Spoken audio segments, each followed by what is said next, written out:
Hello, welcome back to my next video on Vedic astrology. This video is about the upcoming Saturn transit that's going to happen on November 2nd, 2014 when Saturn leaves Libra or Tula Rashi and enters Vrishchika or Scorpio. This marks the end of the 7.5 years phase, which comes fortunately for all of us only once in 30 years. And you should also congratulate yourself, pat yourself for having passed this 7.5 years of challenges. It's almost like an exam time, a long exam. So this is for Kanya Rasi people. Saturn transits on November 2nd, 2014 from this sign called Tula or Libra, and then he moves over to this sign, which is Vrishchika, and it is also known as Scorpio. And Saturn is now going to be in the third from your moon, 1, 2 and 3. This is a fantastic period because you can see what most classical books say. I just highlighted the main points, but in one shot you can say the end of the 7.5 year Saturn. What a great time. And this is the third house. It says gain of position and promotion. So this is the first thing that you will find. Obviously you've been stuck for so long, and then suddenly you find the relief. And then wealth is also attributed to the Saturn the third. And another important point is for all those business people who have been stuck for a long time because of problems with their employees, and wherever they need to have, to get the support from, help from, all that, they will find the luck being restored. Usually you will notice the speciality of this transit is, in most cases it will be the recovery of a lost kingdom. The lost kingdom is over here, and then this is the period when you will come back to your normal. You will of course come back to your normal based on your basic chart. So there are so many other conditions on how to read the actual effect of Saturn being in the third. But this is happening when Jupiter is in the 11th. So 11th Jupiter has moved into the 11th on June 19th, 2014, and it is already well placed in the 11th. You can see that children, the birth of children or something good about children will happen. If your children have got married, then possibly it could be grandchildren, or it can be some fantastic things about your children. Maybe he wins a gold medal, or maybe in sports or any other field. So here the other aspect is Jupiter in the 11th will give you a lot of gain, and this can also be position and honor.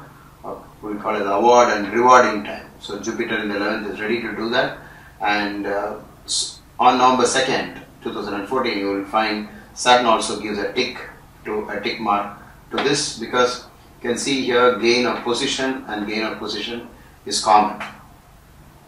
So for all those people who have been stuck without a promotion or an expected position for a very long time, there is the possibility that within this Saturn transit all that can happen. Now, if in the Sarvashaka Varga, this particular square has more than 28, the higher the better, then obviously we will get more of this. And in the Ashtaka Varga of Saturn, if you find more than 3, whatever we said just now will happen in full. But if it is less, even 0, 1 and 2, it's not going to be bad, because it's already termed as good. So it's only the good will be lower down. So don't have to worry if the score here is 0, 1 or 2. But one thing, if it is greater than, or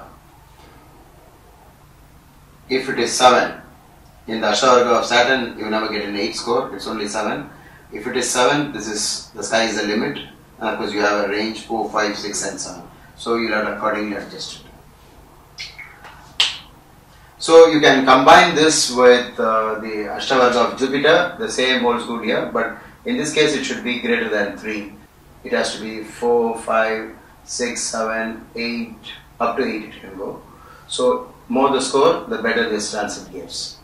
And the same thing about Sarvashaka score also. If it is greater than 28 in this square, then this will surely be great.